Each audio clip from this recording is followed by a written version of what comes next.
This is part 2 of this free cherry painting video. I bet you think I've been busy, don't you? But this isn't the finished painting. There we are underneath. This is just to show you the image in the next stage for how we would match the red that we've got in the cherry.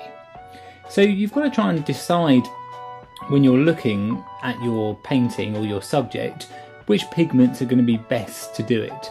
So for this red, if we used a Cad red, I mean this is a Cad red, but this is a Cad red light, so it's slightly warmer anyway. But you can see how it's quite orangey. If we have a look at that, it's very orange. I mean, you might be able to use a touch of it in here, and it could be quite handy for some mixtures. So what I might do with that, I might just put a bit over here we might use later, but it's not going to be the essential paint to use for this. We need something that's got more of a purpley undertone. So if we look at this crimson, which is from Winsor & Newton, the artist acrylics, this is a paint swatch that are often on artist quality paints, and they're very good because they can show you how the paint looks when it's on top of, say, black, which is always printed on the tube, which just helps you to show its opacity, you know, its coverage. If you look at these two here, you'll see that the cadmium has a lot more coverage than the crimson. For painting this, often I'd work in layers and kind of build up layers, so this is going to be quite handy. And when you look at it, you see it's a lot closer, just in its raw form, than the cadmium red light.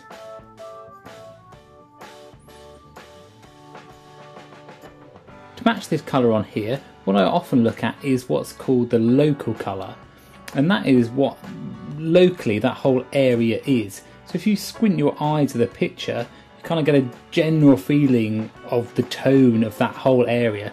Not any of the details, not if it goes dark, not any of this colour under here, but just the general feeling of it. So for this, if we start with this red, okay, and this is just exactly that comes from the tube. So we can see it's quite good. This it might even be a bit too strong, a bit too much punch into it. So what we could do is add a little bit of the burnt umber.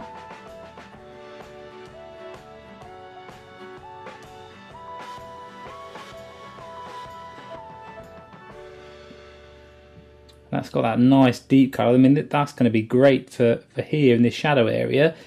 So to start with, I think this will be great to start. We've just used that and a tiny bit of the burnt umber, and we can start painting it in and try and judge the tones from there.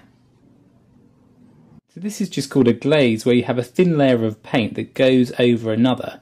It's like trying to have a very thin translucent layer of coloured glass, like a stained glass window effect, that you put over objects. So you see how what it does is it tones down the burnt umber that we had underneath it, but still lets some of that colour, you know, subtly come through.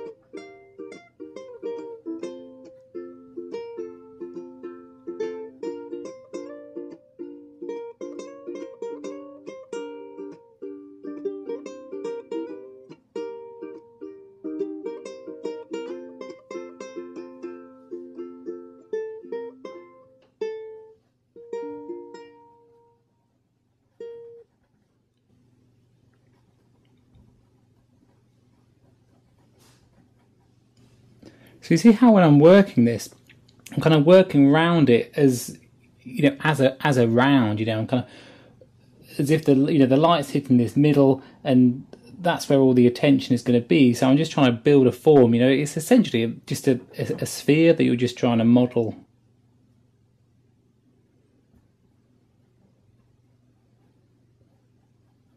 So now for the the next colour, of course if I'm painting I wouldn't be stopping so much in between, I'll be kind of working as one, but you start to see this lighter area up here on the cherry. So what we can do is leave some of this as our base colour, and instead of using the white to lighten it, I'll show you what happens when you use the white.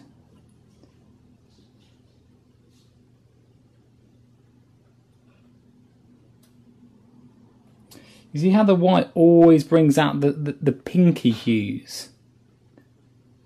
If we have a look at this again, you see how that's gone way off. You know, when you have white on something, especially in pinks, it always goes towards blues or or purples. So this isn't going to work for this mass area of here. So the only other option you've got to lighten it, if you haven't got white, is you've got to have another pigment that is lighter. So your option is either to use this red that we've got here, which goes towards yellow. You know, it's a warmer red. Or if you didn't have any of that red, you'd use cadmium yellow light, which is a warm yellow, which will help to warm this up. But because we've got a bit of this red here, I'm just going to show you the difference between what happens when we have, I'll mix a bit more. Remember that mix was just the crimson and a bit of burnt umber.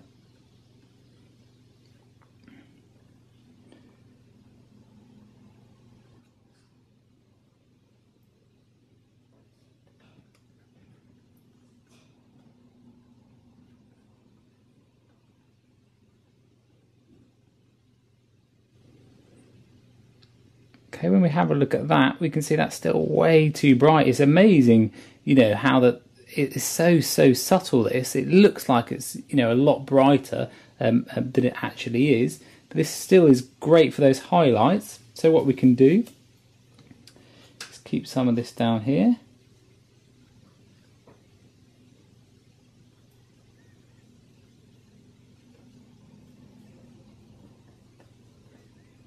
Mix some more of this crimson in.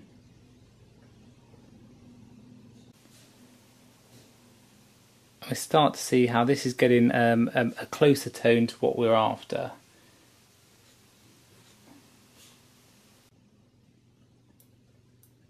So when we look at it there, we can see actually it's, you know, this still is a bit too, you know, a bit too red. We've got to kind of knock it down a bit.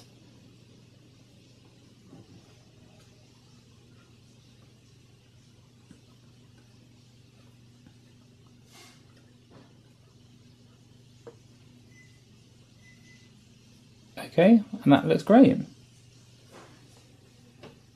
So bearing in mind that acrylics are always going to dry darker than they first appear, because of this we might add a tiny touch of white, just a little speck on the end.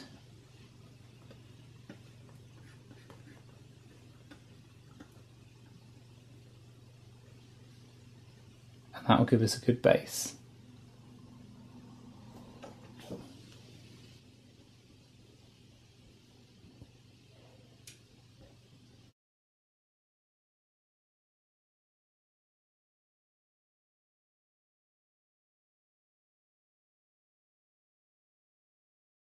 Once we've got a nice base